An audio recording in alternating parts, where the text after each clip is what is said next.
As 90 Day Fiancé star Natalie Mordovtseva returns to the franchise with 90 Day, The Last Resort, there are rumors circulating online that she may be deported.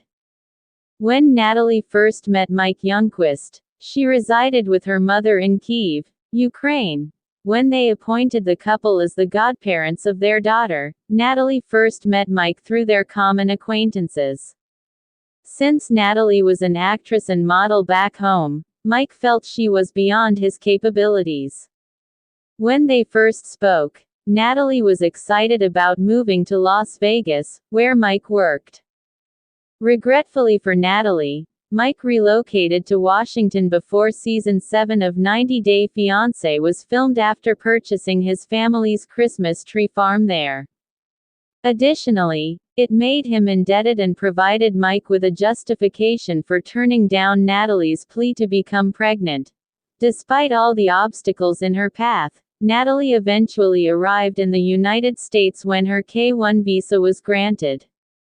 5 years later, Natalie and Mike are no longer together, and she is turning to couples therapy in an attempt to salvage her relationship with Josh Weinstein. Does Natalie need to return to Ukraine? In January 2020, Natalie arrived in the United States. SoapDirt verified the story of Natalie's arrival at the Seattle, Washington, airport in January 2020. At the Seattle-Tacoma International Airport, Natalie and Mike were observed. With roses in his hand and the 90 Day Fiancé cast around him, Mike waited for her. Images of Mike close to the baggage claim area were shared on Instagram by frauded media. Officially, Natalie had arrived in the United States. Season 8 of 90 Day Fiancé would use the sequences that were being filmed. On Season 8 of 90 Day Fiancé, Mike and Natalie didn't appear to get along at all. He was still upset with her for allegedly having an affair with his best friend during her wedding and for discarding the ring. But Mike was taking care of his wife, who had recently migrated to his nation, like any good husband would.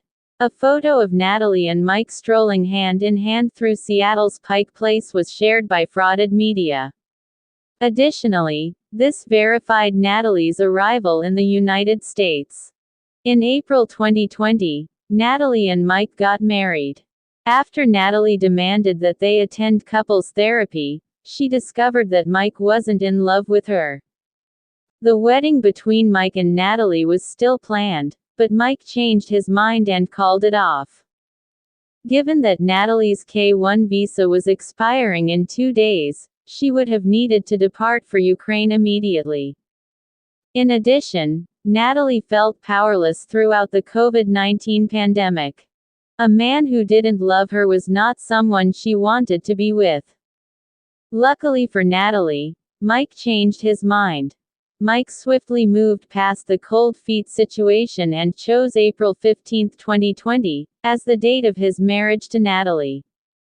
Natalie's visa was about to expire in a few hours. She did, however, become Mrs. Mike Youngquist, whose joy was fleeting. Mike and Natalie were contented residents of Sequim, Washington. Natalie began to consider life in the city. It was not going to happen in the woods for Natalie, who had aspirations of a future in modeling and television. 6 months after their wedding, Natalie made the decision to split from Mike. Natalie flew to Florida to try her luck because she was more interested in her personal happiness than Mike's. The fact that Trish Youngquist, Mike's mother, was involved in their marriage also disturbed Natalie.